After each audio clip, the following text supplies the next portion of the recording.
Delsey, here we go. Welcome back to the NCAA Women's Championship presented by Capital One. Birmingham, Alabama, one of two regional sites. We already know one team who's moving on to the Elite Eight, about to send another one there here inside Legacy Arena. It's the 4 seed, Maryland, the Terrapins, trying to get back to the Elite Eight. It would be their second in the last 3 seasons, taking on the reigning national champion in South Carolina, who has been dominant in this tournament as of late. Just moments ago, in a rivalry game in the Sweet 16, Duke prevailed after trailing by 11 points. Alucia Kanawa with a double-double, 1 rebound shy of tying her career high. She helped push Duke to the Elite Eight in a 47-38 defensive juggernaut of a game. Duke will get the winner of our next game. Let's go, Courtney Lyle alongside national championship winning head coach Carolyn Peck. Chris Budden on the sidelines with us, and now we get to see one of the #1 seeds in this tournament, South Carolina, who's trying to go back-to-back. Well, South Carolina has played incredible since that loss to Connecticut. Everything seems to come together. They were challenged by Indiana in that first half of the second round, but they got it back clicking in the second half, and now they're rolling. Yeah, they trailed by 1 at halftime in their last game, but hey, they're here in the Sweet 16, and Dawn Staley, what she has built at South Carolina, impressive. Their recent dominance in the last 4 tournaments, including this year's tournament, they are 18-1 with 2 national titles. They have 3 total national championship banners hanging in the rafters in Colonial Life Arena in Columbia. And she has set the standard. She knows what she wants. There's high expectations and high standards for South Carolina. A long time ago when she came to South Carolina, she said, I know what success sounds like, what it feels like. And that's what has carried over and put this program where it is now. Well, Maryland Terrapins are led by Brenda Free. She has won a national title, too. She's got some experience on her roster with Cheyenne Sellers, who can be a go-to player. And Cheyenne Sellers is at 6'2", can play just about any position on the floor. She averages almost 15 points a game. She shoots 47% from the floor, 41% from the three-point line. And to go along with that, she dishes out about 4 assists a game. You're going to see her all over the floor. She's projected to be the 6th pick in this year's WNBA draft. And Chris, this was a quick turnaround for Maryland to the Sweet 16. It was, and coming off that epic double overtime game against Alabama, it's hard to get to go to sleep even after playing all that extra basketball. The team said didn't really hit them until they woke up the next morning and thought, wow, I'm tired. So Coach Freeze gave them the next 2 days off the court. Tuesday was a day to get cryo, watch some film. Wednesday was a day to get massages, more recovery. They traveled that day. They did not get back on the practice court until yesterday. Brenda Freeze telling us it's a veteran group, which means I know they need to take care of their bodies and get some rest, but I can also trust what they're able to do just by watching film. Okay, quick turnaround. We'll see how Maryland is able to respond. A big task ahead of them, taking down the reigning national champion. The 1 seed and the 4 seed battle in Birmingham when we come back.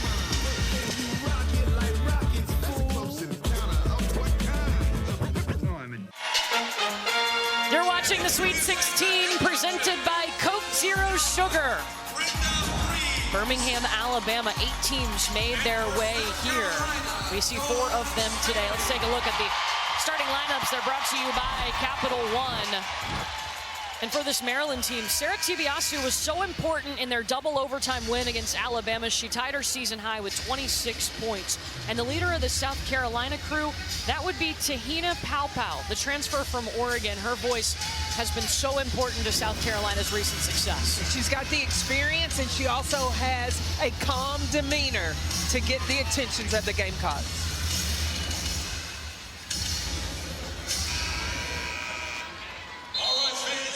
In the Magic City, Sweet 16, everybody up for tip-off. One of these teams will face Duke in the Elite Eight on Sunday.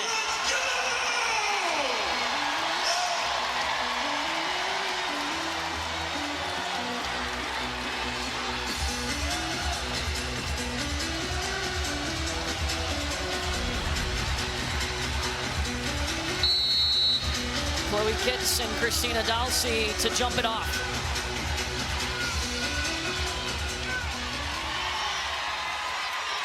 South Carolina controls it. And here we go.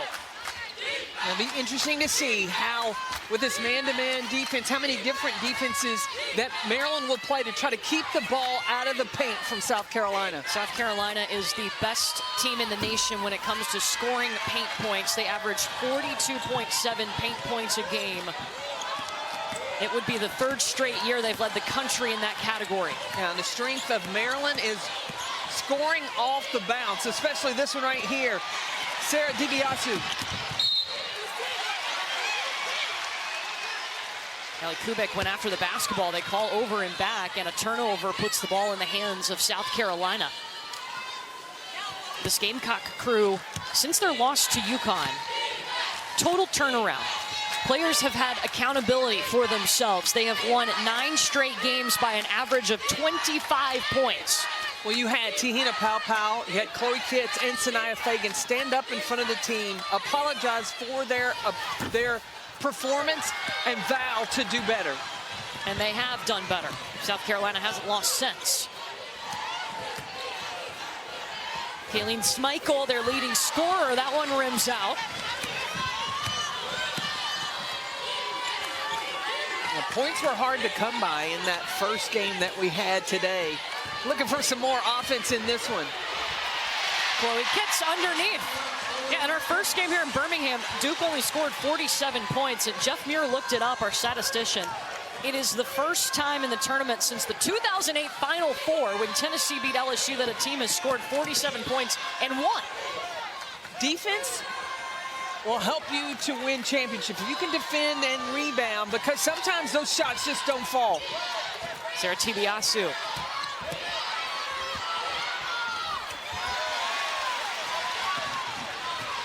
Dulcie with the spin, but no finish. Te-Hina Paopao pushing, and she'll weave around the lane. Over to Chloe Kitts. Just driving by for the bucket. Back-to-back buckets for Chloe Kitts. Well, and the connection from Te-Hina Paopao. If you move, the ball will find you. Chloe told us she feels so confident and calm when Te-Hina Paopao is on the floor with her. Well, because you see, it's like an air. When you're around Te-Hina Paopao, a lot of confidence, a lot of goodness. Yeah, when she came to South Carolina, she wanted to be a part of the family. It's part of her culture, and she has just carried that over into Columbia. There's Paopao looking for Fagan, can't get it inside. Bree Hall back to Kitts. Fagan is really working inside. Chloe Kitts wanted to get her a touch. Bree Hall is going to shoot the three. Raven Johnson underneath the basket. And Christina Dulcie comes out with the rebound. Cheyenne Sellers, Dulcie. I'm keeping an eye on Bree Hall, number 23 in white, not on the offensive end, but the defensive end. Whoever she is matched up with, you can tell that's who South Carolina's getting to stop. Paopao, that one rattles out. And Hall has the assignment of Cheyenne Sellers to start out. Well, she has become the defensive stopper for South Carolina, and Sellers finally able to find a way around her. First points for Maryland.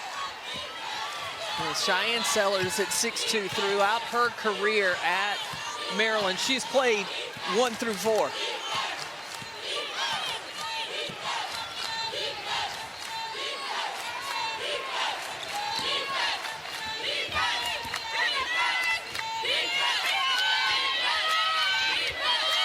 Five seconds for Kitts.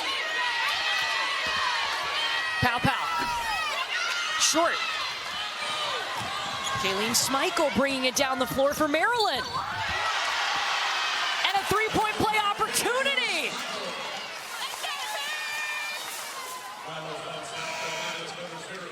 First foul against Te-Hina Paopao. So with the first subs of the game, South Carolina brings its top 2 scorers into the ballgame. They come off the bench in freshman Joyce Edwards and the sophomore Mylasia Fulwiley. South Carolina is like a cart. You go sit out in the car and you warm it up before you take off. And then when you have Edwards and Fulwiley in the game, that's when you put on the gas and you're ready to go. Your analogies are top-notch, Coach. Yeah, think about these things. I know that you do. Fulwiley Trying to avoid the turnover, she does. Raven Johnson driving in. Kitts already crashing the glass early. 6 points, 5 rebounds for Chloe Kitts. Chloe Kitts had a triple-double after that loss to Connecticut against Ole Miss, and she has not looked back. Yeah, last 7 games averaging 14. And Mylasia Fulwiley knew where to find her. Chloe Kitts has 8 points here in the first quarter. All of South Carolina's points. Keeping the pressure on defensively, especially at the top with Raven Johnson and Mylasia Fulwiley. That just turns up the heat. And an over and back call on Maryland, the turnover. South Carolina up 4. Pushing pace and looking for number 21, Chloe Kitts. She's gonna move, she's gonna make herself available. And Pow Pow, she knows how to find her right now. Gamecocks up 4.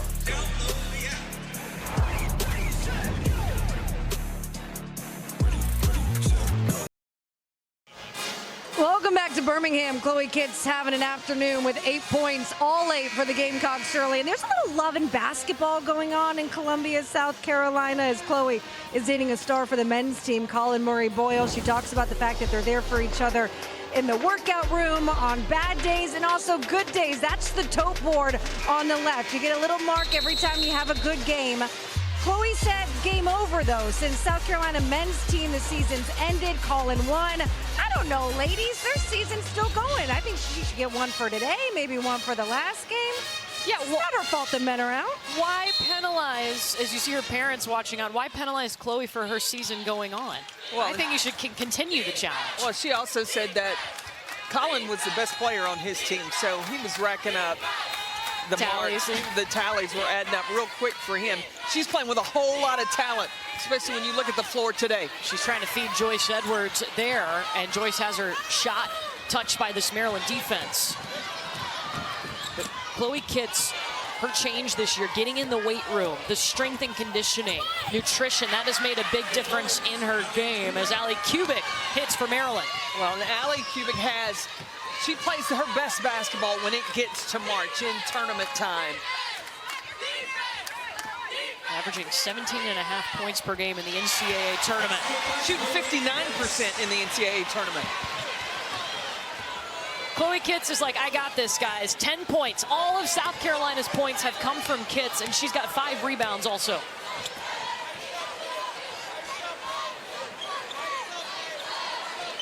There's Tibiasu, guarded by Mylasia Fulwiley. Well, Amir McLean, she kind of put her hands up. Maryland not sure what they were going to run. Sailor Poffenbarger, the Arkansas transfer, driving in. There's another power couple. It's on the floor. It's between these two, Tahina Paopao and Chloe Kitts. That connection has been lethal today for the Gamecocks to get this game started in the Sweet 16.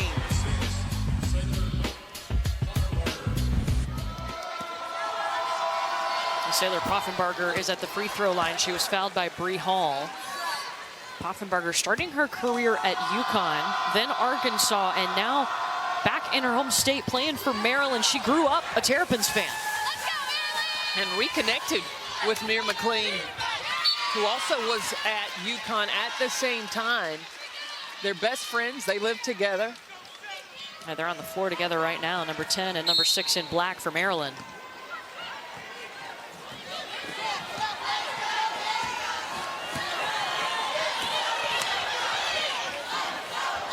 Cheyenne Sellers feeding it around Amir McLean.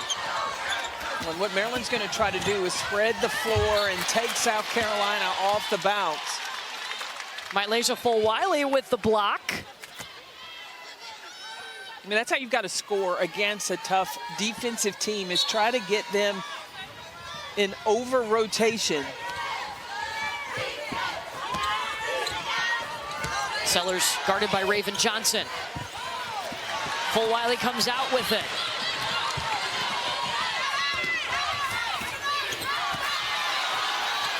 And turned it over.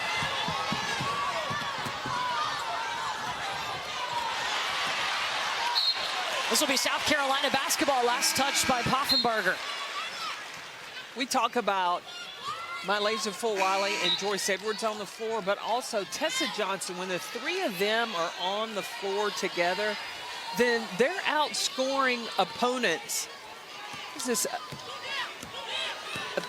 plus 167 points in 206 minutes. So when the reserves come in for South Carolina, things turn up, especially when those three are on the floor. Joyce Edwards, the Maryland bench, wanted a traveling violation on her. Kayleen Schmeichel. Stopped by Kitts, no foul. It's South Carolina ball. They say it's a clean block. Well, but if it's blocked by Chloe Kitts, doesn't the ball go back to South Carolina? I mean, go back to Maryland? Yeah. They're saying it hit off of her after that. Kitts has been the only offense for South Carolina. She's 5 for 6. The rest of the team 0 for 8. Until that moment, Mylasia Fulwiley.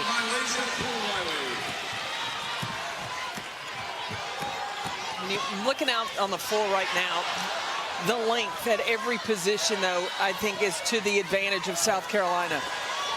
Tibiasu shook off the defense. Offensive board for Poffenbarger. She immediately goes to Ali Kubik under the basket.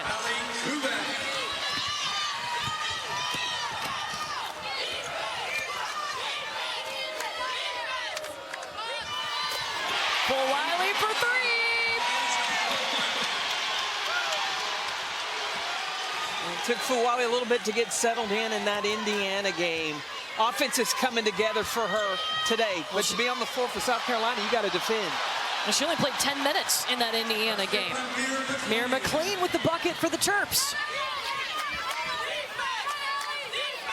Yeah, the Indiana contest, a game where South Carolina's two top scorers didn't have their best nights. It was also a struggle for Joyce Edwards. Schmeichel up against Pow Pow. And that is the second foul on Tahina Pow Pow, who is such an important voice on the floor for South Carolina. Well, this game is going back and forth. You've got South Carolina and the spark of Mylasia Fulwiley coming in off the bench, but on the other end, it's Ali Kubik that is keeping the Terps in striking distance. Schmeichel's first shot up and good. Kayleen Schmeichel playing in her first NCAA tournament of her career. She spent 2 seasons at Rutgers before transferring to Maryland this season. Schmeichel is an instant bucket now. She can shoot the three. She can also create her own and get to that mid-range. And Brenda Fries told her when she was looking for her next home in the transfer portal, she said, we need you to be an efficient scorer. And she has worked on her shot. She's leading them in scoring with 18 points a game, shooting 45% from the field. Yeah, watching, you talked about that Alabama game, Maryland, and when Schmeichel fouled out, I said, uh-oh. And I said that to the players, and they said, we didn't think that. They had a lot of confidence. Fulwiley cutting through the lane like butter.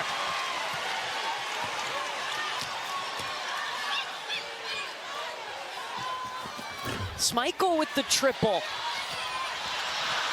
Cheyenne Sellers got it back. Feeding McLean. And one.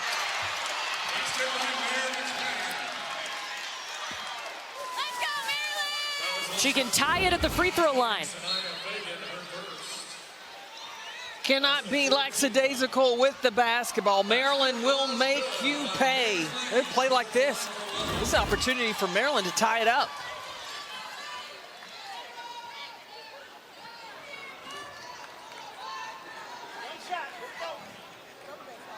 Amir McLean.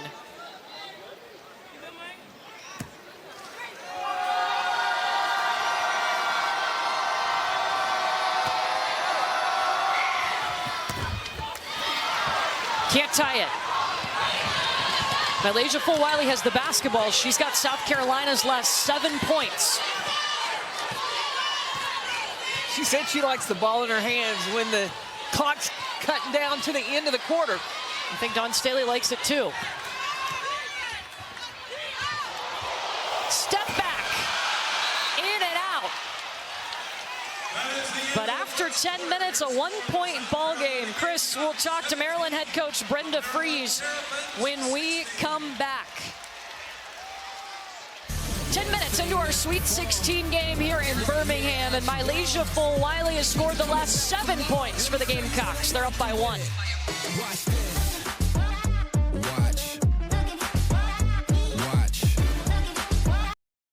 Well, let's take a look at today's player spotlight, brought to you by Hilton Garden Inn. And you heard Chris ask about Shy Sellers. She is the youngest of 4 sisters and comes from a very athletic background with her parents. Her dad, Brad Sellers, played for the Chicago Bulls. You see Michael Jordan there behind him. And her mom, Kim Sellers, is a fighter. She was diagnosed with multiple sclerosis back in 1992. And she is here in Birmingham watching Cheyenne Sellers play in the Sweet 16. And Chris, I know her mom has been such an inspiration for Shy and her siblings. She is. Despite the fact all the history with her dad in the NBA, it was mom that really got her interested in basketball. She's been such a fighter. She's a local radio host. She has her own organization to help raise money for multiple sclerosis. And all of the sisters have the same tattoo, which is the motto for her organization. It says, living strong, fighting strong until MS is gone.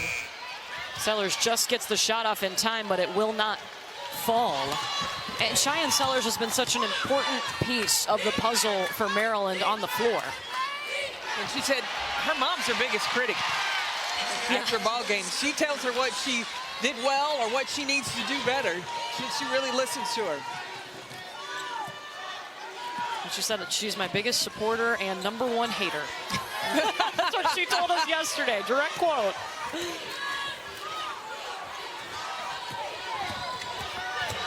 Michael. Oh, got tripped up and traveled. And Chris mentioned the tattoo that her and her siblings have, the slogan for her mom's foundation to fight MS, living strong, fighting long until MS is gone. As she said, her mom, Kim, was the one that signed her up for rec ball. Her dad, Brad, in the stands too, but technically she was too young to play, but her mom signed her up anyway. It worked out. It did. Well, you look at the size of Cheyenne. She's 6'2", and with her terrific guard skills. And she gets the rebound, projected to be the 6th pick in this year's WNBA draft. Because she's so efficient. Like I said, she shoots 47% from the floor, 41% from 3. Dalsey misses. She's the first at Maryland with 1,500 points, 500 rebounds, and 500 assists. There's been some great players that have come through Maryland. I was really shocked. She just loves to pad a stat sheet. That's it. Sanaya Fagan underneath the basket, and she's going to be fouled by Ali Kubek. Her first, and that's the first foul committed by Maryland in this ball game. Well, that's when Brenda Fries was talking to KB about how physical it was. It's been South Carolina that had been called for the fouls. And right now, Tahina Paopao on the South Carolina bench. She's got 2 fouls. So Nia Fagan misses the first. Women's basketball Sweet 16 rolls on tonight on ESPN and the app, 7:30 Eastern, LSU against NC State. And then the night capped off by Ole Miss and UCLA. Both of those games will be played out in Spokane. For the women's tournament, 2 sites for regionals here in Birmingham and then Spokane, Washington. The Wolfpack's going to have to find a way to keep Anissa Morrow off the glass. She is a walking double-double. Traveling violation on Kubek. You know, everybody says that. They're like, we got to keep her off the glass. Has anyone done it? No. She's got 29 double-doubles. No. She has a relentless approach to the game. If she wants a rebound, she goes and gets it. Maddie McDaniel, the freshman point guard, in charge right now for South Carolina. Over to fellow freshman Joyce Edwards, who throws it away.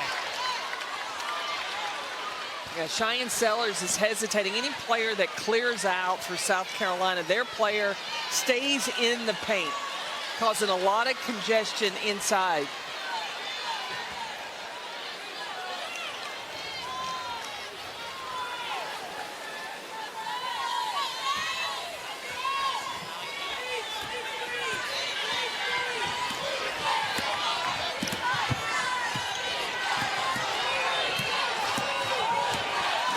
Maryland's going to have to, they're going to have to make shots against South Carolina.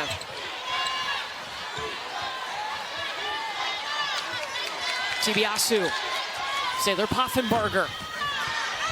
Kubek soaring in for the board. Sarah Tibiasu in and out. Tessa Johnson this time with the rebound.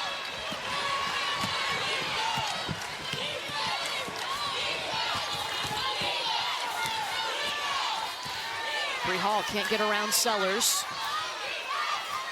See Joyce Edwards posting up against Allie Kubik. She's asking for it away from the basket, not commanding her space. Rebound by Edwards.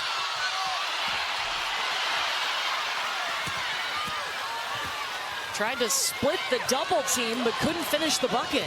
Well, Don Staley told us teams are now, they are scouting and have a plan for both Joyce Edwards and Malaysia Full-Wiley. Edwards really struggled against Indiana. Dawn said she was glad that the freshmen went through that. That's the only way that you're going to learn, the experience, and prepare for what teams are going to try to take away from you. Joyce Edwards, 5.6 rebounds and 5 turnovers in the second round against Indiana. This is a player that's their leading scorer, averages 13 a game as Schmeichel hits the first free throw. You see Dawn Staley down there visiting with her freshmen. 2 free throws in for Kayleen Schmeichel. And I like Dawn's approach because it's not, she didn't go down there and say, you need to do this, that. She'll have a conversation. What do you see? What is happening on the floor? And help players think through and figure it out for themselves. Just off the fingertips of Kitts, Poffenbarger swipes it. This is a big possession for Maryland. They need this one.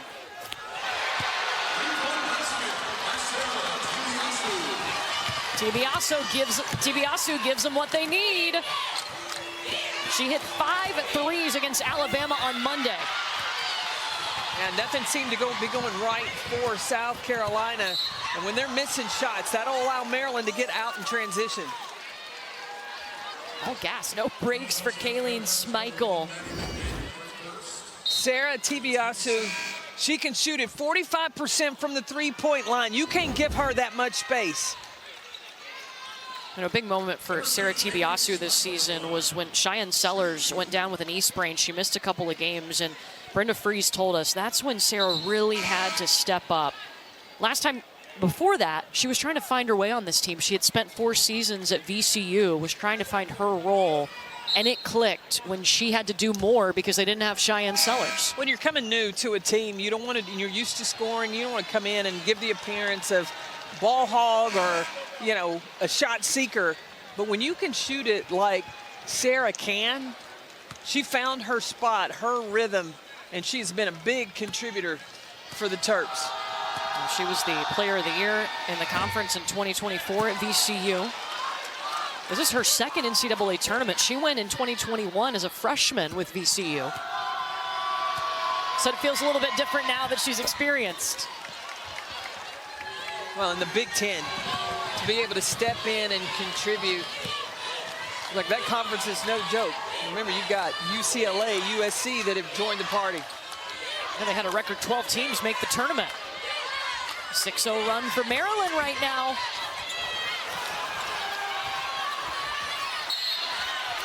Miriam Dowda with the offensive rebound and free throws on the way.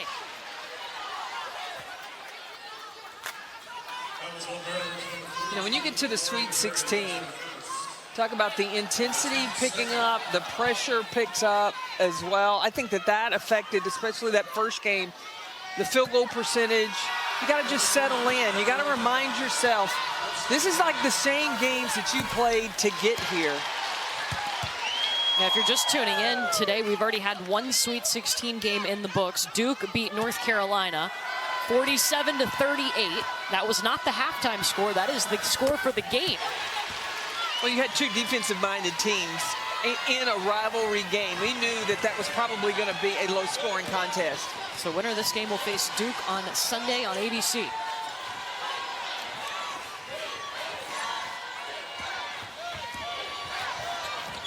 The rotation on the hard edge of the ball screen. South Carolina's covering it.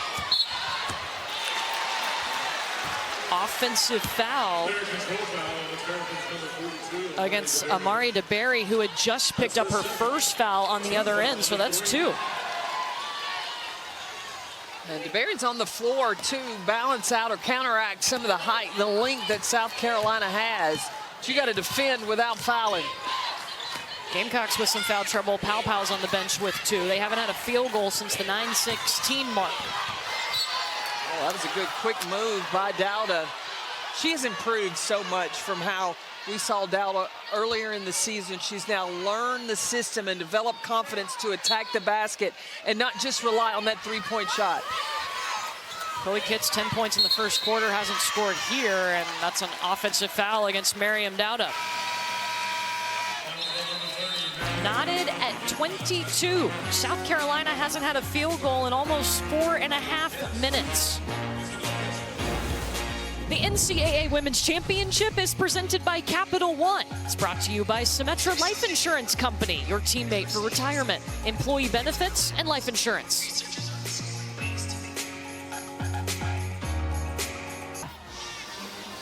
Kelsey, ladies, thank you. We love a close ball game here. We were just talking about what adjustments do you want to see, Coach Peck, from South Carolina offensively? What have you noticed? South Carolina, they're taking quick shots or ill-advised shots and forced shots, and then the post are not making, and I think that comes from the post not making themselves available. It's going to be a foul against Chloe Kitts, her first. And that last time out, this was Dawn Staley challenging her team in the last huddle. I think Dawn is talking about bad shots. I mean, that has been the Achilles heel. When they get into a routine of taking bad shots, that allows their opponents to then get, that's like an assist for them in transition. Because expected shots, you know when to go to rebound. When it's unexpected, you're all crashing and your opponents are headed the other direction. Allie Kubek at the free throw line after she was fouled by Chloe Kitts. Tahina Paupow still on the South Carolina bench. She picked up 2 fouls in the first quarter.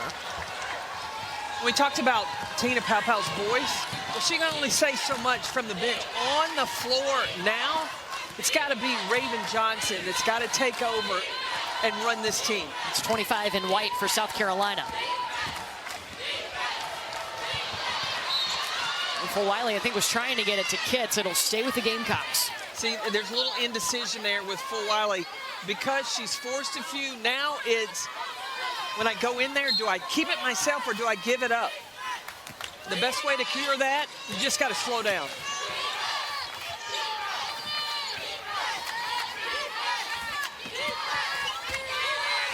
Three seconds, Tessa Johnson.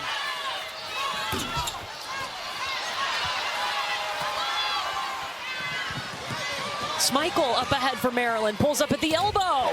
Transition points. Kayleen Schmeichel with an opportunity, and she's open. Once she crosses half court, she is going to find an opportunity to score. 9 points for her, 5 of those from the free throw line. Fulwiley knew when it came out of her hand it wasn't going in, but Miriam Dowda boxed out. Hey, Carolyn, you talked about the indecision from Fulwiley. That was the last message from Dawn Staley during that timeout, was we have to get stops and be able to go down and score just so that we can feel good about what we're doing and be able to build some confidence. Absolutely. Oh, because when you're making mistakes, you're taking ill-advised shots, and then your opponent, Maryland's going down making shots. Maryland's building a lot of confidence right now in what they got going on. Kubek calls bank. She has 8, 3 for 3 from the field. Meanwhile, South Carolina 1 for its last 9. Make it 1 for its last 10.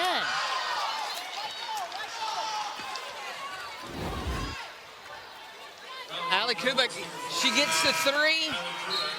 I don't care if you bank it. It counts 3 either way you look at it. When it comes tournament time, Kubek has just, she's brought it. You look at her numbers in the NCAA tournament, regular season 8, averaging 21, shooting 68%. Come on. And she is loving the fact that she's getting to play at Maryland, Chris.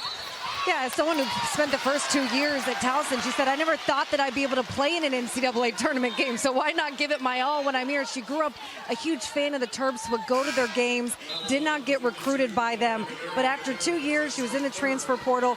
She's out shooting around one day. She looks at her phone, and it says, Maryland. She's like, huh. She opens it up and was almost astonished. She couldn't believe it. When she went on her visit, she committed on the spot. And they are glad that she did. Sanaya Fagan is at the free throw line right now. DeBerry just picked up her third. Kubek on the bench with 2. Well, South Carolina against Indiana was down at the half. They want to repeat. They want to advance to at least to the Elite 8. They can't start digging themselves a hole and expecting to get out of it.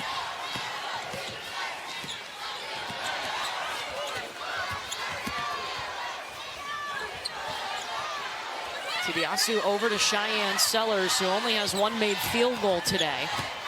6 seconds, the spin away from Bree Hall, and Cheyenne Sellers with the finish. Swinging it to Tessa Johnson in the corner. Transition bucket for the Gamecocks.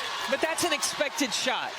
You know, make 2 passes to get it to your high percentage three-point shooter. Dulcie looking to get around Fagan. There's going to be a foul underneath. I think it's on Raven Johnson. And Cheyenne Sellers, with her 6'2" frame, is able to get over and around Bree Hall. But in transition, making the extra pass. Bree Hall making the right decision to move the basketball. And Tessa Johnson knows that's her shot. And so she's able to pull the trigger and knock it down. The foul was against Raven Johnson. Both teams are in the bonus, so any foul from here on out in the quarter will result in 2 free throws. Maryland's really good from the free throw line. Shoot almost 77% from there as a team. Cheyenne Sellers is really good at the free throw line. I mean, clutch free throws on Monday in the second round. She was 9 for 9. She took over in the fourth quarter and both overtimes, and how she orchestrated. And I like just watching how she was thinking on the floor, where the shots needed to come from, who she needed to get the ball to, and when it was her time. Well, Maryland has put the ball in her hands right now.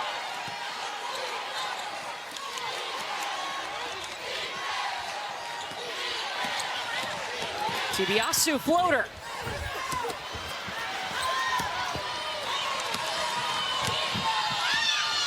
South Carolina just 2 for its last 12. Fagan asking for it, she'll get it. Up against Poffenbarger. That's the aggressive, intentional Sanaya Fagan South Carolina wants to see. Well, it started with the initial post-up. She established her position, got the basketball. Then once she got it, she commanded her space. Poffenbarger front of the iron.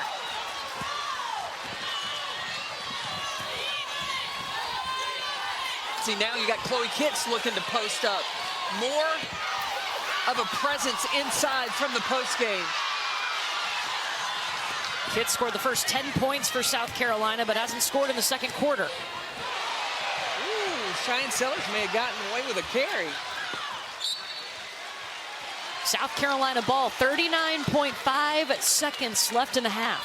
Hadn't seen this the whole first half. First time from Sanaya Fagan to really commanding and wanting the basketball.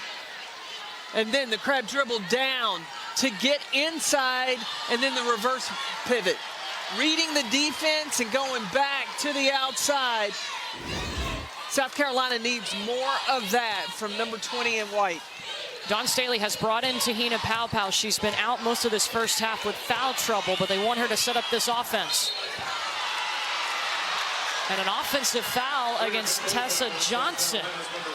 Yeah, now that Powell is going back on the defensive end, I'd take her back out. You want to risk her picking up her third. And they will. Raven Johnson will replace her.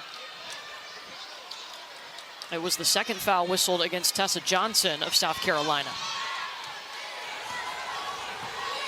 Now, this is going to be a tough guard because Tibiasu, Schmeichel, and Sellers are all a threat as the clock runs down.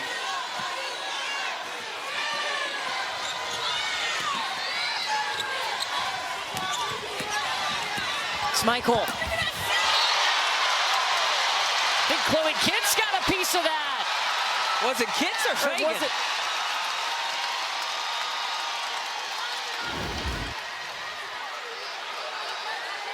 Oh, it was Fagan. That's Fagan.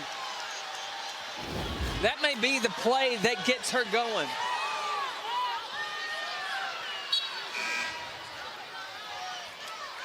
Maddie McDaniel subbing in for Tessa Johnson, who's got 2 fouls. Cheyenne Sellers to inbound, 6.9 in the half. Maryland up on the reigning national champions.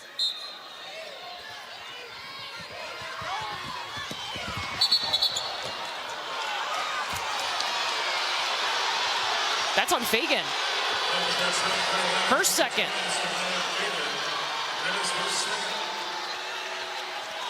We heard Brenda Freeze tell KB about how physical it was.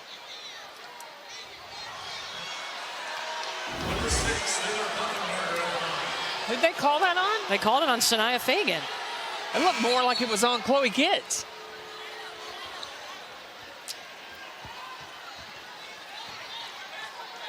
So they sub in Dowda for her. Mir McLean coming back in for Maryland. Pow, Tessa Johnson, Sanaya Fagan all with 2 fouls for South Carolina. DeBerry and Kubek have 2 fouls for Maryland. Trying to make her miss. South Carolina may look for this sideline break. Poffenbarger leaves it short. Maryland's got 4 players back. And Don Staley's got full Wiley at the table.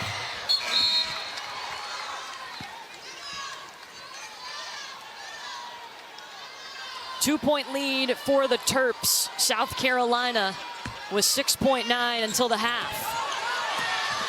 They like full Wiley in these situations.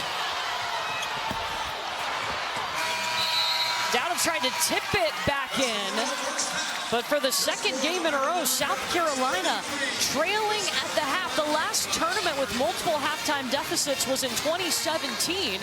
They went on to win their first national championship, but Maryland leads by 2, and Shy Sellers is with Chris. Your coach told me a bit ago about how physical this game has been. What kind of effort did it take on the defensive end in that first half? You know, I think it took all of us. I mean, you know, they're a great rebounding team, so we have to put all 5 of us in the paint to make sure we get a box out. And I think, you know, we did a great job in 20 minutes, but we have 20 minutes more. What will be most important when you guys come out of the locker room to start that second half? Keep our intensity up, keep the pace of this game up. I mean, we're getting out and running, and that's what we love to do. And then we're doing a good job boxing out, so I think just continue to do that, and we'll be successful. Appreciate it. Thank you. Maryland takes a 2-point lead into the locker room on the #1 seed and the reigning national champion, South Carolina. They're up 33-31 at the break. Back to the studio with Kelsey.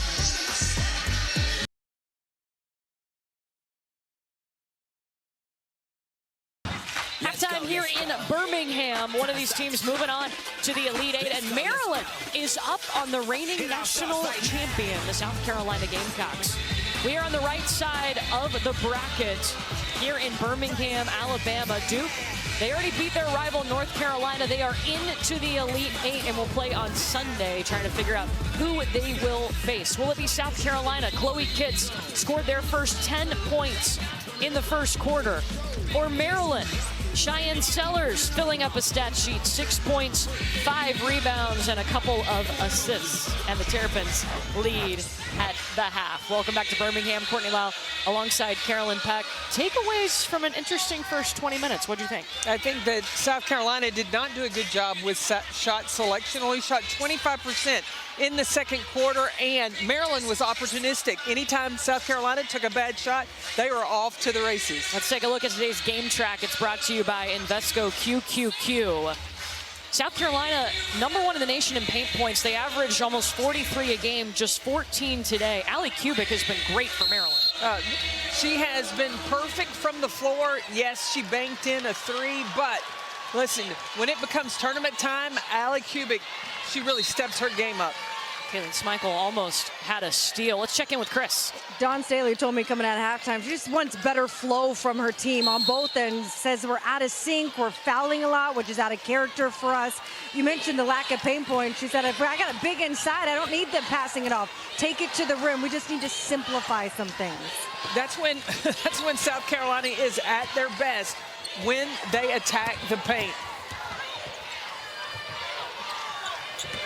Pau back on the floor, 2 seconds. She takes the shot. Te-Hina Pau, one of the leaders, limited in the first half with foul trouble. And did you see Ali Kubik save that basketball and get it to her teammate? She likes the postseason, Kubik does. Tibiasu at the free throw line. Maryland is playing with such confidence right now. Every shot that goes up, that bucket just keeps getting larger. Remember, South Carolina, including this tournament, they're 18-1 in their last 4 NCAA tournaments. That record in jeopardy right now. Raven Johnson trying to step into the 3. Somehow that goes in. It hit the back, that square that's at the back of the rim, and then came in. Sometimes it's better to be lucky than good. Yeah.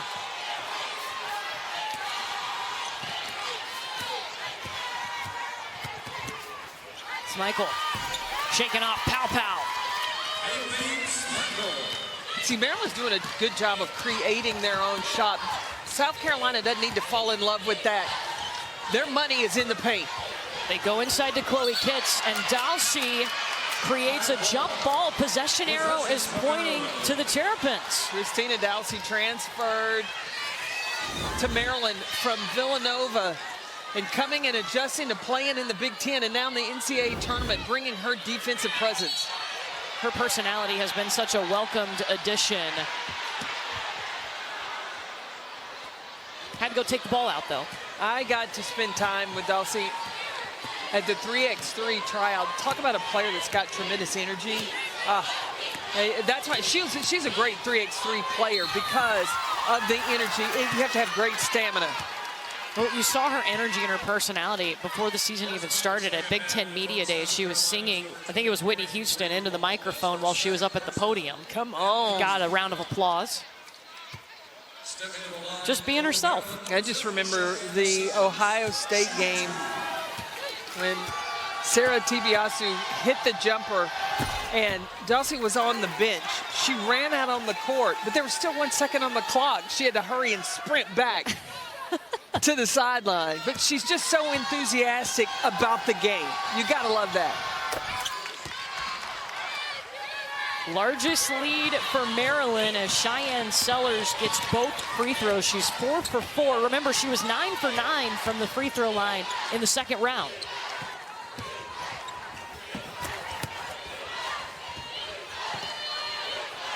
Maryland's gonna have 3 people in the paint at any given time. Kitts trying to force it inside to Fagan. Instead, it's a turnover. Schmeichel up ahead.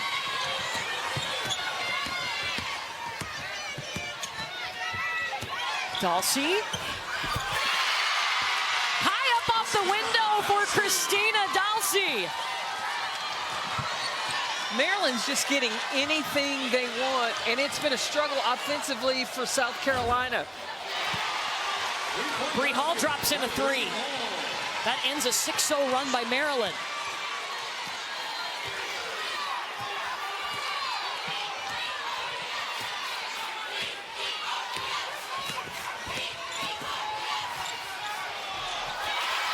Man, Cheyenne Sellers, she was just waiting for her moment to attack. And then when she came in and across, that finish with the left hand, that's beautiful. Projected to be the 6th pick in the WNBA draft. Te-Hina Pau can't get past this Maryland defense. The Maryland defense is so good. And when you look, they're going to have 3 people in the paint at a time. So that they're taking away anything that South Carolina is trying to get. Nothing is coming easy in the paint.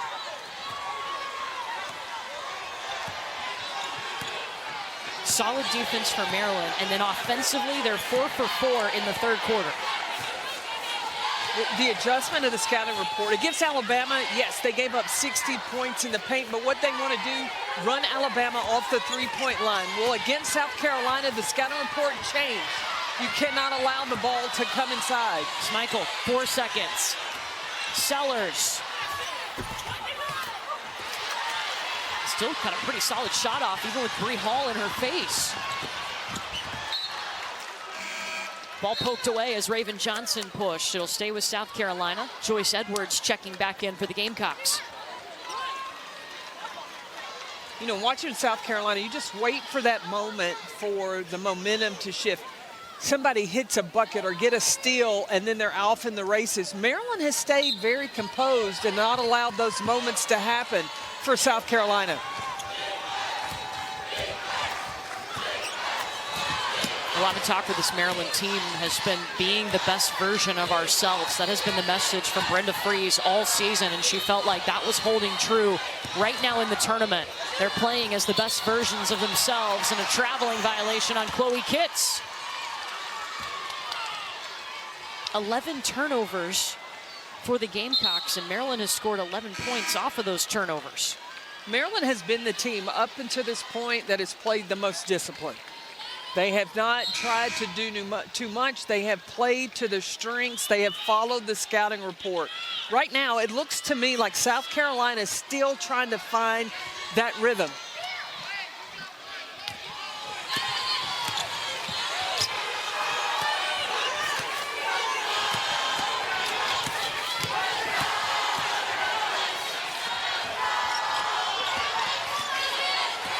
Good patience by Tibiasu.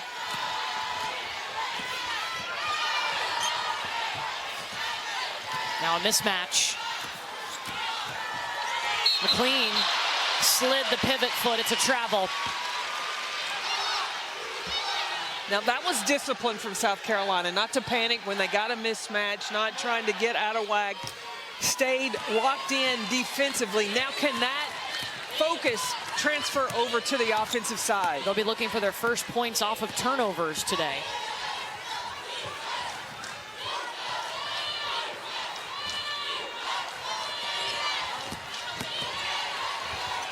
Short corner, Tessa Johnson.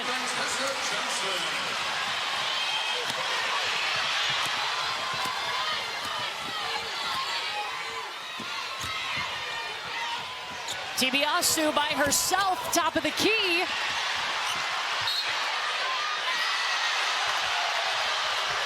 Off of South Carolina, it will stay with the Terps. Brenda Fries, the last 20 NCAA tournaments, she is one of 7 coaches with 3 or more wins against #1 seeds. Her Terrapins up on South Carolina, but the Gamecocks trying to push back. Switch ball from side to side, get easy open looks.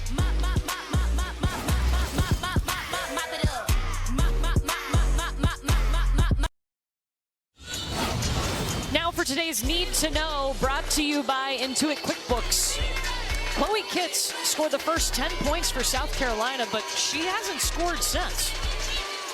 Well, she got a jumper and then in the paint, but in the second half, everything has been difficult. Putting length with Christina Dulce on her has made it a long night for Chloe Kitts so far in this second half. 10 points, 5 rebounds in the first quarter, has not scored, but does have 3 rebounds since then. Maryland with the basketball. They haven't scored in 2 minutes and 15 seconds. Smeichel trying to change that, she will.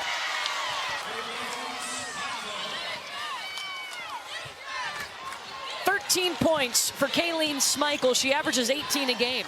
The execution from Maryland has been very impressive today. And Mylasia Full-Wiley's got a chance at a 3-point play. Kayleen Smeichel on the wing with all the defense rising and understanding South Carolina is going to block shots. The shot fake, yeah, that works. But Mylasia Full-Wiley, so competitive, wants to carry South Carolina to the Elite 8, trying to take the game over. She's at the free throw line. She was fouled by Ali Kubek. That's Kubek's third foul.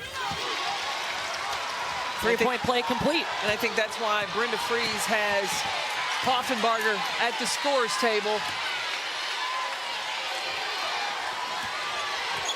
Kubek has been so important for Maryland today and all tournament.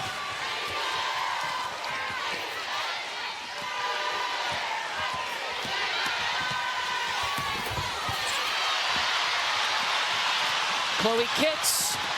McLean tried to get there to pick her pocket, but not before the pass up to the freshman Joyce Edwards. That may be that momentum play that shifts the tide for South Carolina. A rebound leading to a transition bucket. Schmeichel nowhere to go.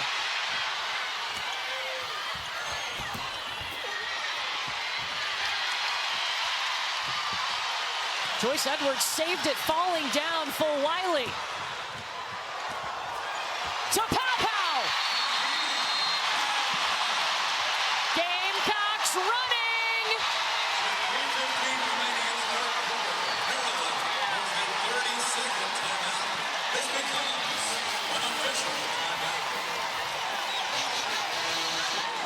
Seven straight for the Gamecocks. Maryland calls timeout.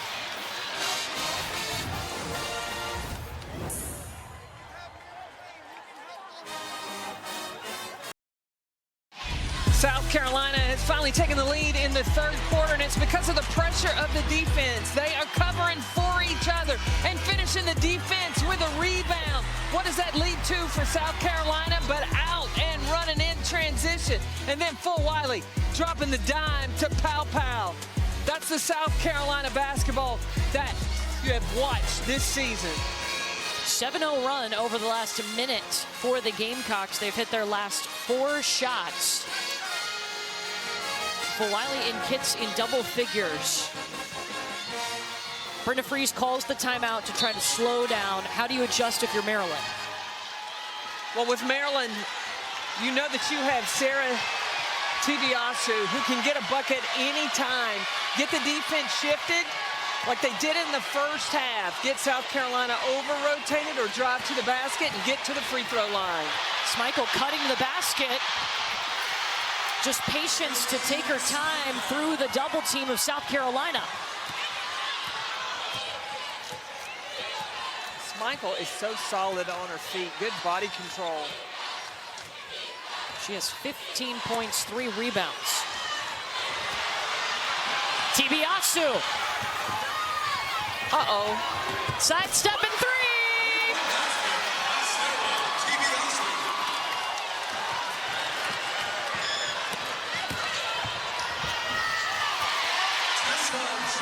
But Tessa Johnson getting back the other way. Nylasia Full-Wiley may feel like she's looking in the mirror because Sarah Tibiasu has got moves with the basketball and a threat from the three-point line. Cheyenne Sellers. Rebound by Full-Wiley. No basket. Foul before the basket. Sarah Tibiasu looking always an opportunity to take the cookies, and comes down the step back for the 3. It's the offense Maryland's looking for. Schmeichel was just whistled for her first foul.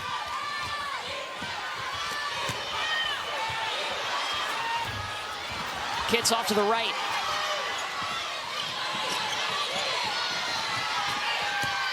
Poffenbarger. Oh, in and out. Joyce Edwards hit the deck hard. So did Mir McLean for Maryland. Maryland's already used to a tough finish to the end after coming off that game against Alabama. They welcome it because Brenda Fries says ever since their national championship, overtime is our time. They like the close games.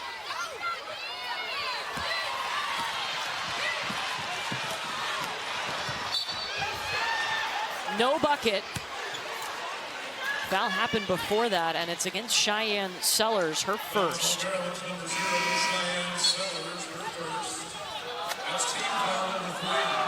Maryland had a 2-point lead at the half. They've got a 2-point lead here in the third quarter, although we saw South Carolina retake the lead momentarily on a 7-0 run. One of these teams gets Duke in the Elite Eight on Sunday. Fagan's posting a little stronger right now.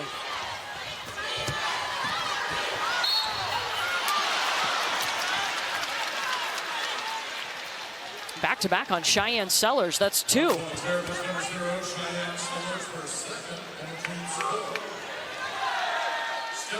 But the execution, you can see it from South Carolina. Didn't come till late in this third quarter, but Dawn told KB she wanted to see more flow on both ends of the floor. You see it on the offensive end. South Carolina looked out of sorts in the first half. A lot of playing one-on-one in the first half of basketball. But Dawn has said in the SEC, they have seen all kinds of defenses, all kinds of offenses. That has helped prepare them for March. Tied at 50.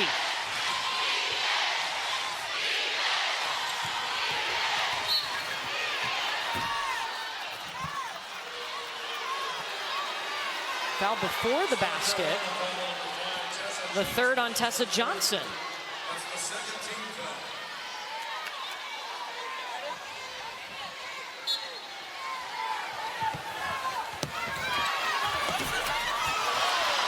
Oh, missed opportunity for Maryland on that layup. Poffenbarger tried to keep it.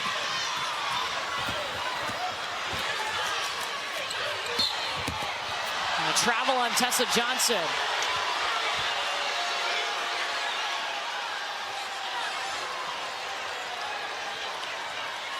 I think Dawn Staley challenging Joyce Edwards right now. Yeah. Yeah, the freshman has played grown-up all season long, but now that it's tournament time, expected play to go to another level.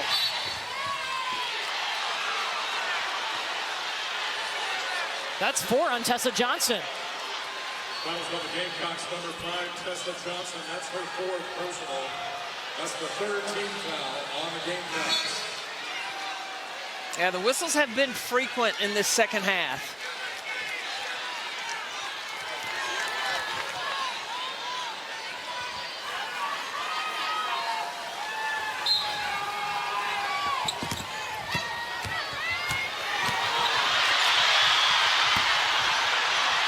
Sellers in and out. Full Wiley's got the board. Behind the back and the finish.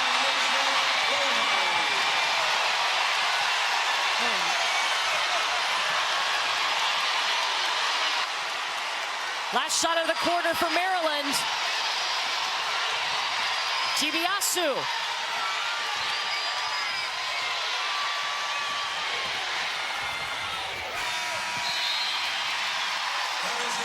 And Full Wiley got the Gamecock fans on their feet with that bucket. Chris will talk to Dawn Staley when we come back. The Gamecocks up by 2 with 10 minutes to go. South Carolina on a 13-5 run to end the quarter. And Mylasia Full Wiley with a little sparkle right at the end of the quarter. Come on, man.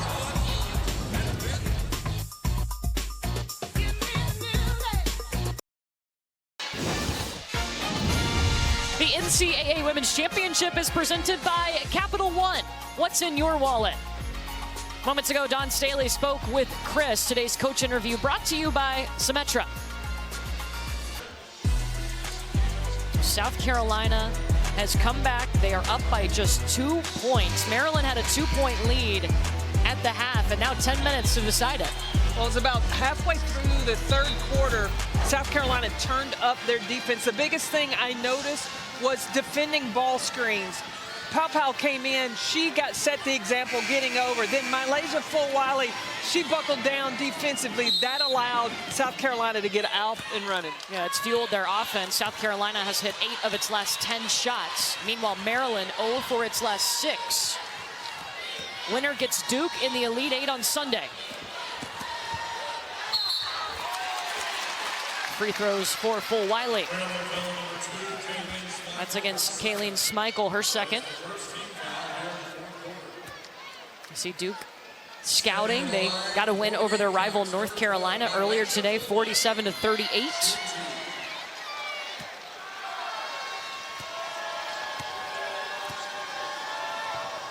And Malaysia, this is the fifth straight year, every NCAA Women's Championship game on the networks of ESPN. For more information, go to ncaa.com, your home for all 90 NCAA championships. 7-0 run for South Carolina.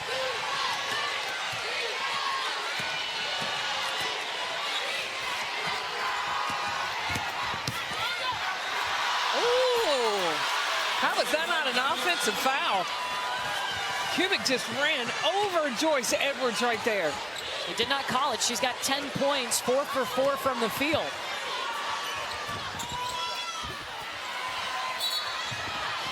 And a travel on Mir McLean. Allie Kubik driving and then took an extra hop. That could have been a travel almost. But it's not. If it's not called, play on.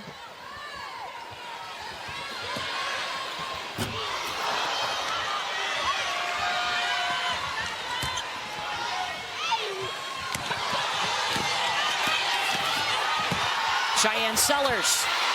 Stopped by Joyce Edwards. Fulwiley, full throttle. Her superpower is her speed, and she used it in transition. She's got 15 points. Took a hit to the face as she was coming down, but not looking towards the South Carolina bench. She wants to stay on the floor. Fulwiley off and running, recognizing that she had the speed. I think it may have been incidental contact. I think Delsey was just looking up at the basket for the basketball. I don't think there was anything extra.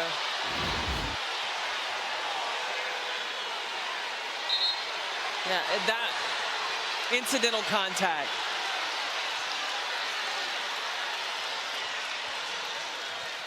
And I think they will pause to go look at this. It will be an official review. We step aside while they take a look at this last play. South Carolina up by 3.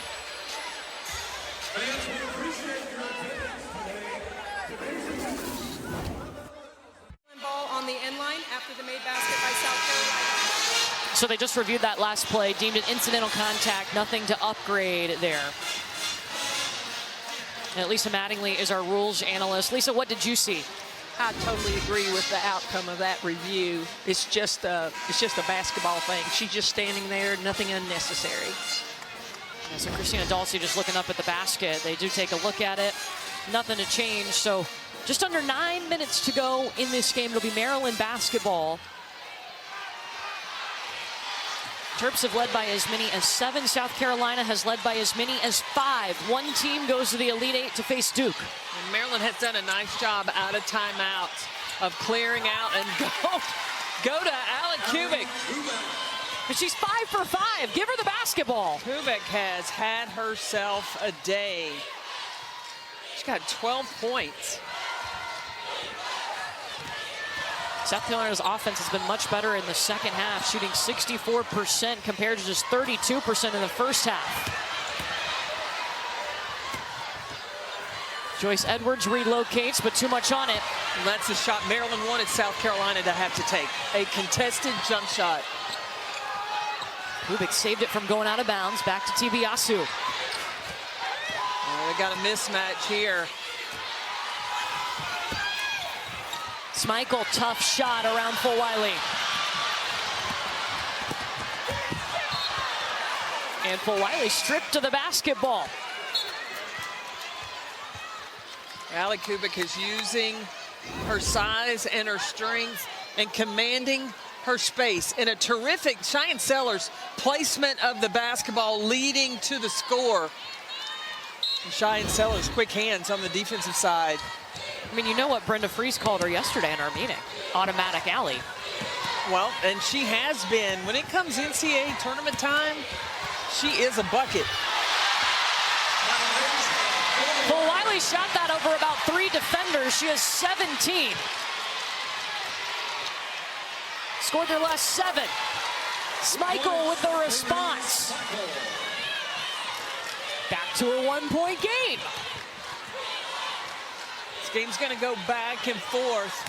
Now, Maryland is a team that they can rely on just creating their shots and making jump shots. That's not a strength for South Carolina. Oh, stop and go.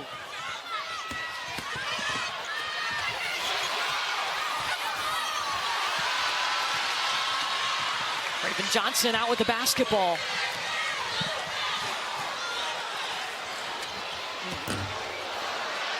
I don't think that was the shot South Carolina was looking for. Yeah, see, and a bad shot leads to an easy 2 for Maryland. Oh, Cheyenne Sellers blew it. Got it back, though. And then she is fouled by Mylasia Full-Wiley, her first. Well, Full-Wiley had just come down and made a fantastic move, finishing in the paint, finishing through contact. As difficult as shots come for South Carolina, you can't afford to take a bad shot. You don't need the hero moments right now. If you're trying to advance to the Elite 8, you got to be disciplined with your shot selection.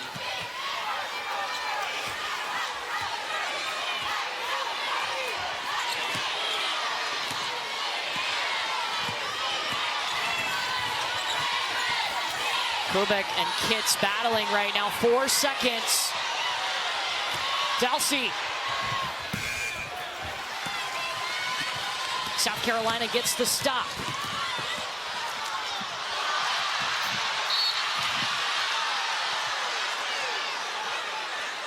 Schmeichel, Pow and Kitts end up on the floor, and it's going to be a foul against Kayleen Schmeichel, her 3rd.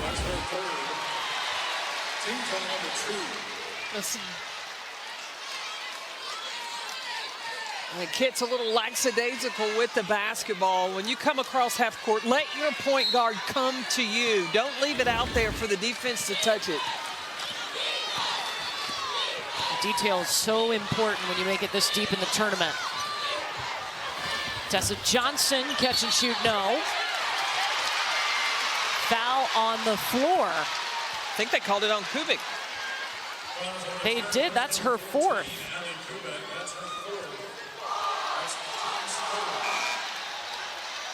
Third team foul for Maryland. At 5 team fouls, it puts you in the bonus. That's crucial for Maryland.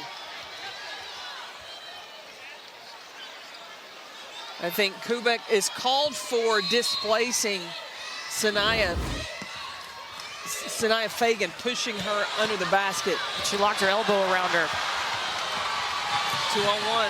Schmeichel out to Tibiasu. Has to go around Kitts, it doesn't matter. 2 for Tibiasu, she has 10. 3 in double figures for Maryland, back on top. 3 ties, 5 lead changes today. And a turnover in favor of the Terps. Like Maryland, they're playing like the underdog. They're playing hungrier right now. South Carolina is on their heels, and Maryland, look, they're feeling something. They want to shock the world. We saw their resilience Monday night in the 2nd round, survived 2 overtimes with Alabama to make it back to the Sweet 16 for the 17th time. Fagan with a block.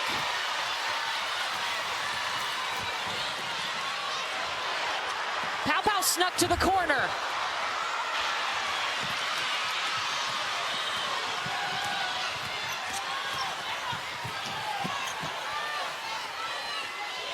See, Maryland's got 3 weapons from the perimeter on the floor. Sellers, Tibiasu and Schmeichel.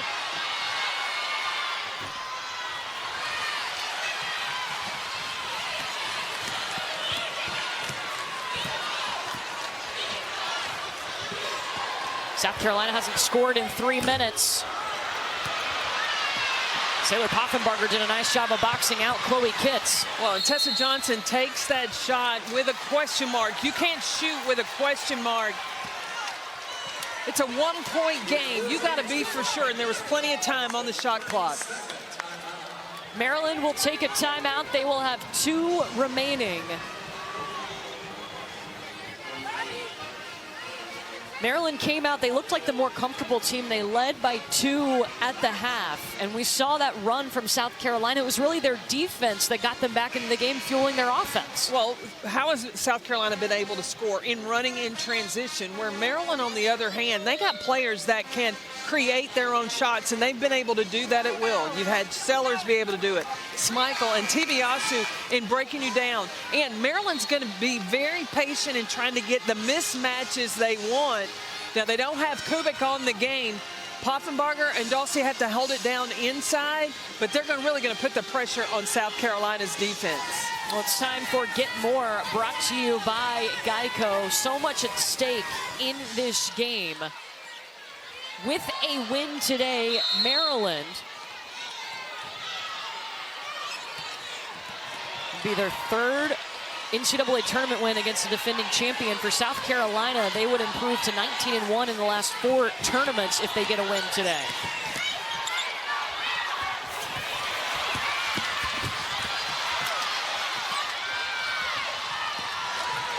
Now, South Carolina's got to take care of the basketball. Maryland has, a little showing keep by Chloe Kitts. Her first points since the first quarter, when she scored the first 10 points of this game for South Carolina.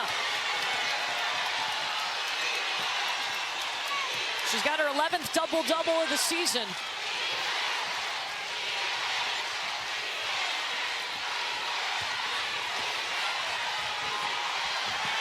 Pow poked it away. Stays with the Terrapins. Kitts is so competitive and coming down. Look, that was a hard show Euro step with the finish. She used the head fake and everything to make the defense stick. She was the MVP of the SEC tournament. Poffenbarger got around her. Maryland retakes the lead. South Carolina needs to look at attacking the basket. Maryland has 3 fouls, so 2 more, and South Carolina would be going to the free throw line. Oh, Raven Johnson short and falls down. Oh, that looks scary. Is that 5 on Kubik? Yes. That is the 5th on Allie Kubik, who has had such a solid game for Maryland.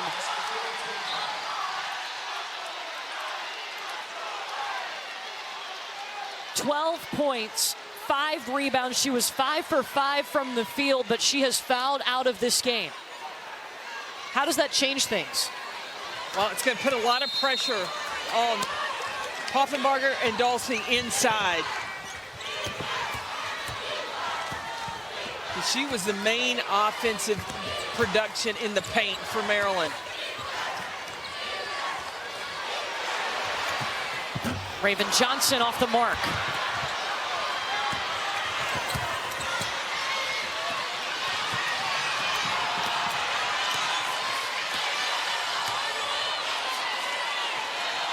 South Carolina has only scored 7 points in the 4th quarter.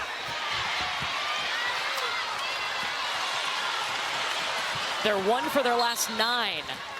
And Dawn Staley will call timeout. She'll have 3 timeouts remaining.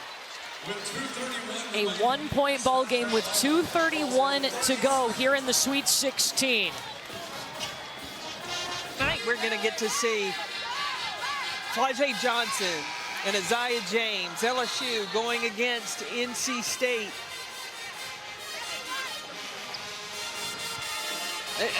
You've got Haley Van Lith of TCU that'll be taking on Hannah Hidalgo. Right now, the reigning national champion, South Carolina, down by a point. Well, look, and Maryland has four fouls, so one more. If South Carolina attacks the basket, they go to the free throw line.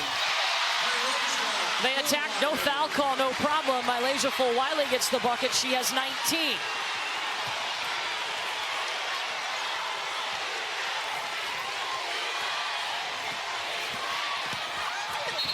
Sellers, offensive foul on Cheyenne Sellers, her third.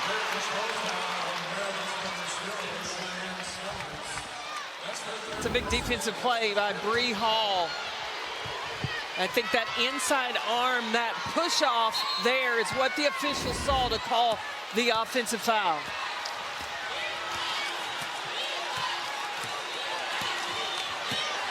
Here's a situation where South Carolina's got to think time and score. They don't need to be in a hurry, but they want to be disciplined in taking a good shot. Chloe Kitts takes it in. Christina Dalsey fouls her. Her first.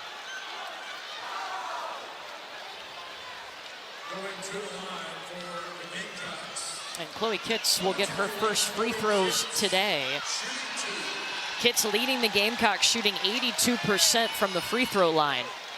Now, think about this. South Carolina only has one foul in this quarter, so they still have 3 to give. They just don't want to foul shooters, players in the act of shooting.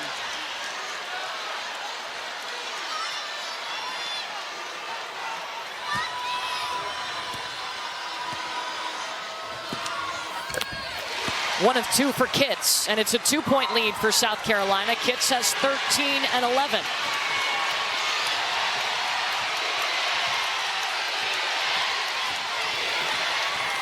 And you got to take away the 3-point shot from DiBiase.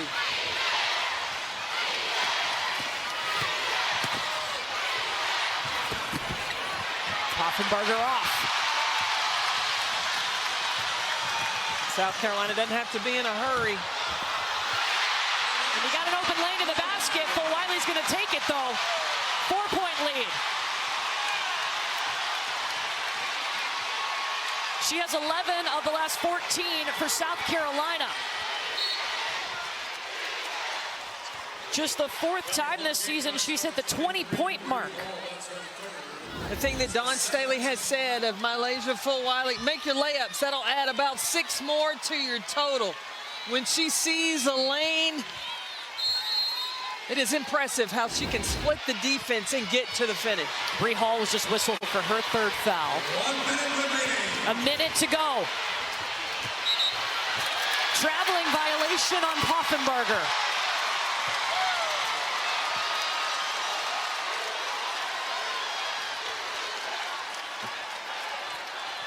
So Maryland down 4 here, a minute to go. They already have 5 team fouls, so any foul puts South Carolina at the free throw line for 2 free throw attempts. When do you start fouling? I think you got a differential of 20 seconds of the shot clock. If you can get a stop right here and then attack, you don't have to foul yet.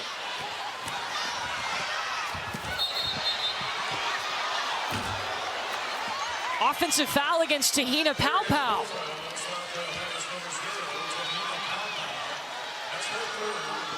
Third on Paopao, so now Maryland's got 33.9, down by 4.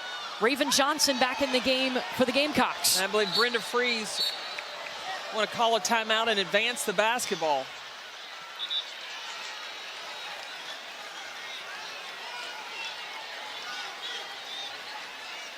And I think she may have asked them to look at this.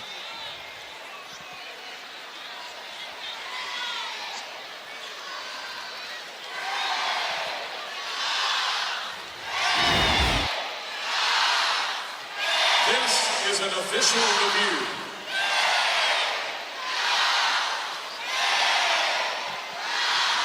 Then Brenda Freeze want to look at how much time is on the clock. And in the review, you get a little extra time, too, in the timeout to draw up and explain to your team what you're looking for. So they put 36.5 on the clock. Maryland did use a timeout, so they can advance the basketball. They need 4 points. They have not scored in almost 3 minutes. South Carolina still has a foul to give. So what Maryland needs to get the ball in, I would look for something quick and attacking the basket so you possibly get the and one and get an opportunity to shoot the free throw. For South Carolina, because you have a foul to give, if you can make them make a couple of passes and then make them have to inbound it again, then that would play to your advantage. But you don't want to foul anybody in the act of shooting. Maryland 1 timeout, South Carolina's got 3. And if there's anything for South Carolina you want to give up, it's the 2, not an open 3.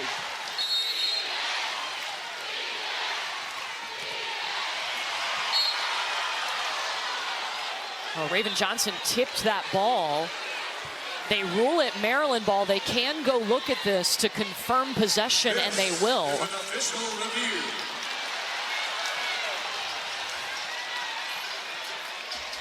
Well, because I wonder if it touched Schmeichel, who was still out of bounds. Yeah, under 2 minutes in the game, they can go back. The out-of-bounds call on the previous play is under review. The call on the floor is black ball. So the original call was this is Maryland ball, so they have to have obvious evidence to overturn this. See, if Schmeichel touched it and she was still out of bounds,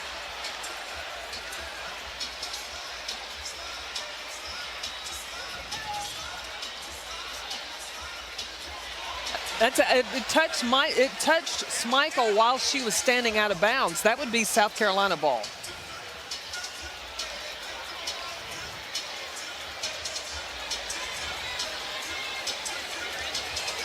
Let's bring in Lisa Mattingly, our rules analyst. What are you seeing, Lisa? I believe it hits the player that's out of bounds, but I don't have the angle of the official there, but it does look like it touches her, which would be white ball. Yeah, that's what it looks like to me. That you look at the thumb of Kayleen Schmeichel. That looks like that would be South Carolina basketball. Yeah, they do have to have enough evidence to see that to overturn it. It has to be indisputable because the original call on the floor was Maryland ball.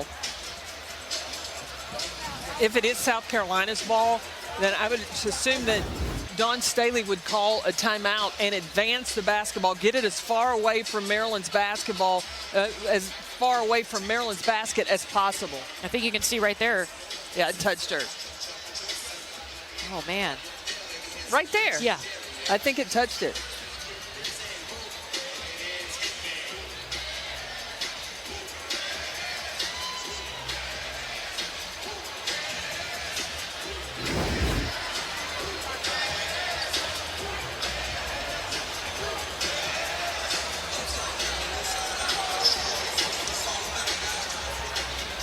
Now this is big, with it being a 4-point game. Raven Johnson was guarding the basketball. Schmeichel tried to inbound it. Raven tipped it, and the original call was that it would be Maryland basketball, but if the officials are able to see the looks that we're seeing, it looks like Schmeichel's fingertips move and touch that basketball. Yeah, that's what it looked like to me once the deflection from Raven Johnson and the ball went back out of bounds and hit the inbounder.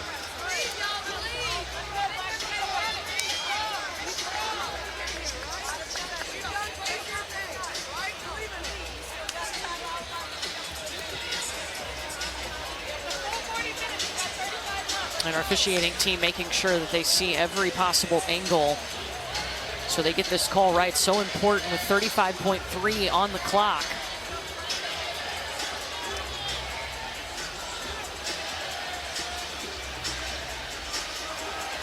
Lisa, if they are seeing these looks, do you believe there's enough evidence to overturn this? After review, we have clear and conclusive evidence that the ball touched black too while she was out of bounds. The call on the floor will be overturned.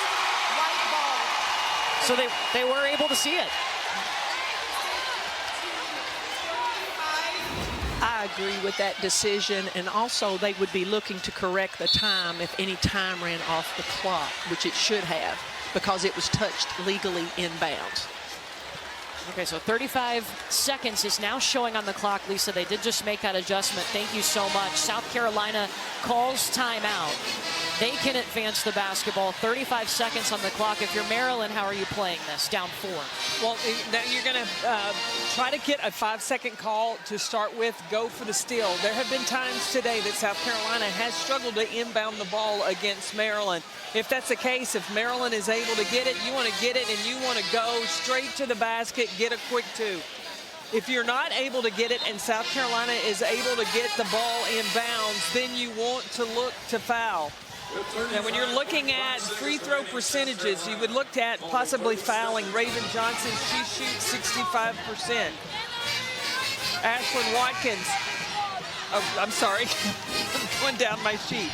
I was looking at Sanaya Fagan, 79%. Pretty much everybody else shoots pretty well from the free throw line. What's at stake here? Maryland looking for its 4th all-time win against a 1 seed. South Carolina is trying to get to a 5th straight Elite 8 and take one more step in to repeat as champions. They get it into Kitts, and she's immediately fouled by Mir McLean. And Chloe Kitts, their best free throw shooter at 82%. She'll have 2 free throws.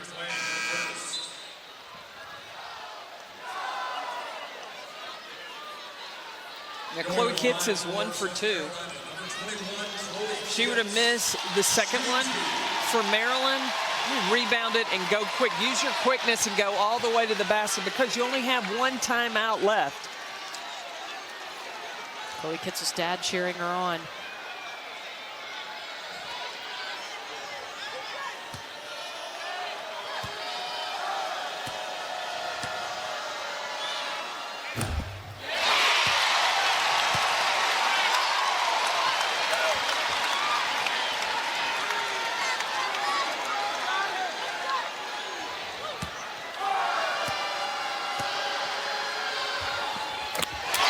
Six-point lead for South Carolina. Maryland's got to go quick. Tibiasu got to have a bucket. Poffenberger looking for the triple. And South Carolina calls timeout. 25 seconds showing on the clock. Sarah Tibiasu driving in, knowing Saylor Poffenbarger was going to circle around outside the three-point line and knock it down. And talking to Brenda Freese, she said, we practice situations all the time. Talk about not just time and score, but situations where you've got this player that's got 4 fouls. You have 3 players on the floor with 4 fouls, and this is how you've got to play. So these kids, these players are ready for the moment. Like she said, Brenda Freese says, overtime is our time. She looks at pressure situations that her teams are so well prepared, there is no panic. Both teams with 1 timeout remaining. Maryland's got to foul right away or no? They have to foul right away now. But if they can get that steal, look, South Carolina, it took a little while to get the ball inbounds. So there has to be communication and awareness. If trouble underneath your own basket, you got to have flashers to the ball. Amari DeBerry is on the ball. Now you can play keep away, but you don't want to turn it over back there.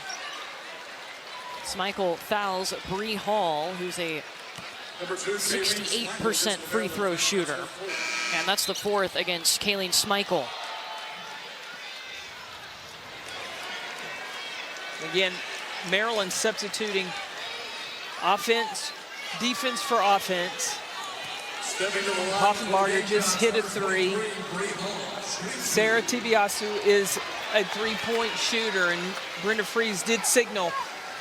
Get the rebound, or on a made free throw, timeout and advance it. Bree Hall misses her first free throws of the day.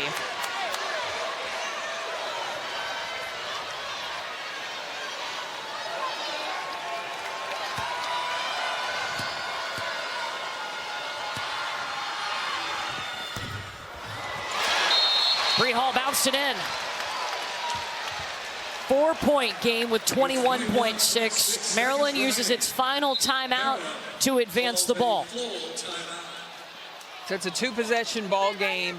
Maryland's got to look at, and I would say a misdirection of sending the defense away and bringing a 3-point shooter back to you. You have options with Schmeichel, with Tibiasu, and also Poffenbarger in the game. And then rebound it. If you get if it's a miss and you get a rebound, then kick it back out. So you want it because you've got 3-point shooters that can knock down shots, and while the defense is scrambling right away. And then if South Carolina, Dawn Staley still has another timeout to advance the basketball. This is a game where Maryland felt like they had the momentum for a lot of this ball game. South Carolina was trying to figure things out, especially in that first half. Gamecocks trailed by 2 at the break. Maryland has led by as many as 7 today, but here they find themselves down 4 with their season on the line and 21.6 seconds to decide it. Yeah, this game has been like being on a roller coaster at Six Flags. You've gone up and down and up and down. The momentum has swung for both teams, and still, Maryland's not out of this. 2-possession game. Cheyenne Sellers will inbound. Maryland has no timeouts. And South Carolina still has a foul to give. They turn it over.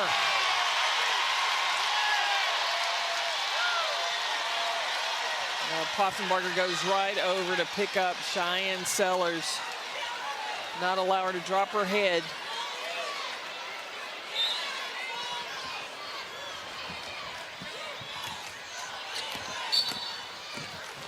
Fagan is fouled, but let's take you back to that inbounds and the turnover.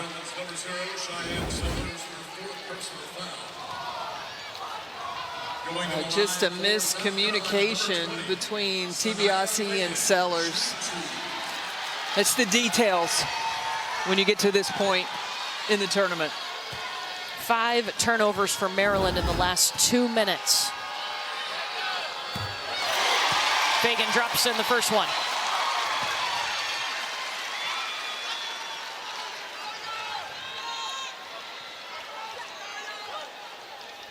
You still can't count Maryland out with Brenda Freeze and her situation preparation.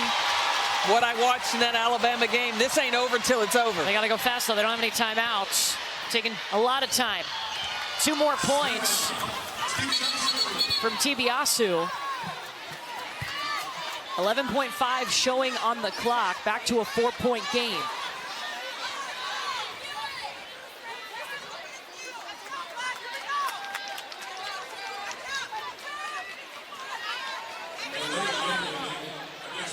And there's a delay of game warning against Maryland.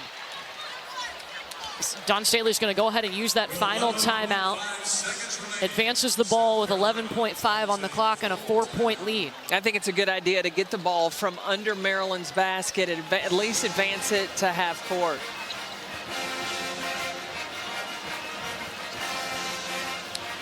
Let's take a look at tonight's Capital One rewarding performance, and leading all scorers in this game. Mylasia Fulwiley's got 21.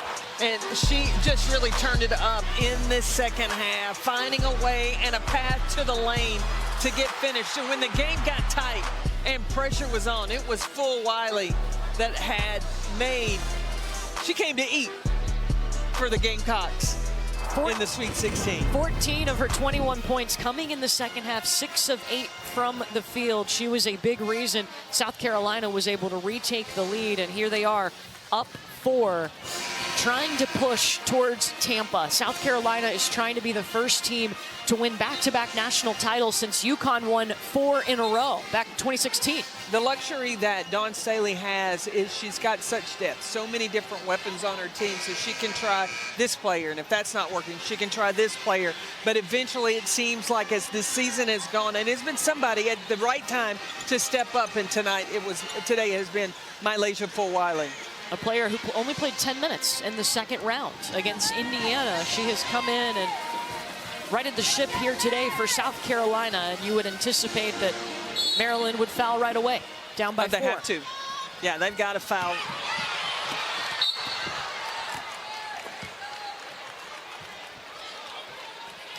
Michael almost got that basketball from Mylasia Fulwiley. Well, Fulwiley, that with the quickness to get there. You were talking about. That's the 5th on Kayleen Schmeichel, the leading scorer from Maryland. Transferred in from Rutgers her junior season. So important. She was instant offense and came into this Maryland program to be a scorer. And she gave everything that she could to this team.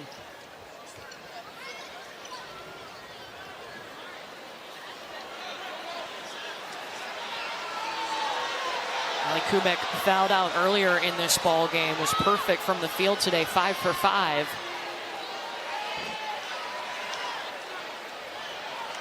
And the officials were talking about something. Fulwiley at the free throw line, 10.9 on the clock. And Raven Johnson having a conversation with Sarah Tibiasu at the other end. I think great respect for each other. Fulwiley's got 23.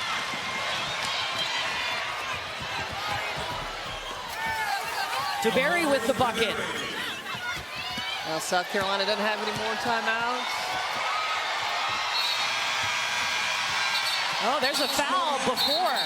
There's a foul before the game ends. Brenda Fries and Dawn Staley were already shaking hands, but the official put the fist up in the air, signaling the foul. Yeah, Christina Dulce, I think, got the steal from Fulwiley, and Fulwiley fouled her. This play is under review to determine if the foul occurred after the expiration of time on the game clock.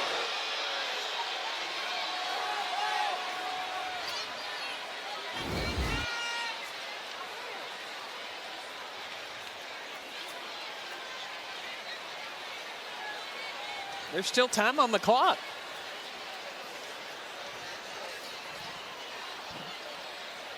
But South Carolina had a foul to give.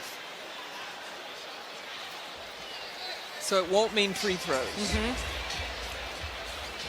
But they only have 3 team fouls here in this 4th quarter.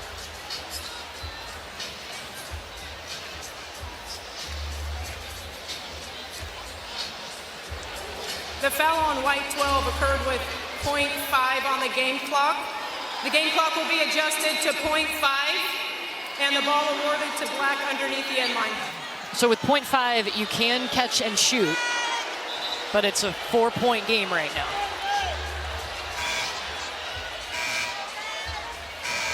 Yeah, the biggest thing that South Carolina needs to do is probably go to the other end. Because the last thing you want to do is foul a 3-point shooter and she make it and then get to go to the free throw line.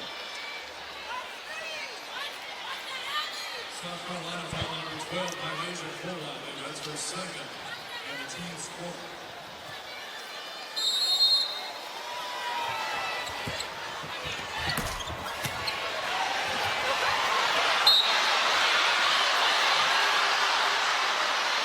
Nobody touched it. So the clock didn't start.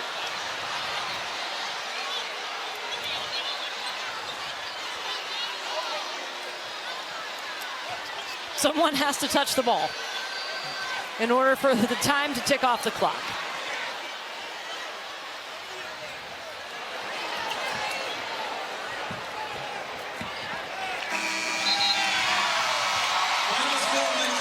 South Carolina will take it. They are going back to the Elite Eight. 19-1 in the last 4 NCAA tournaments, and it was not easy today.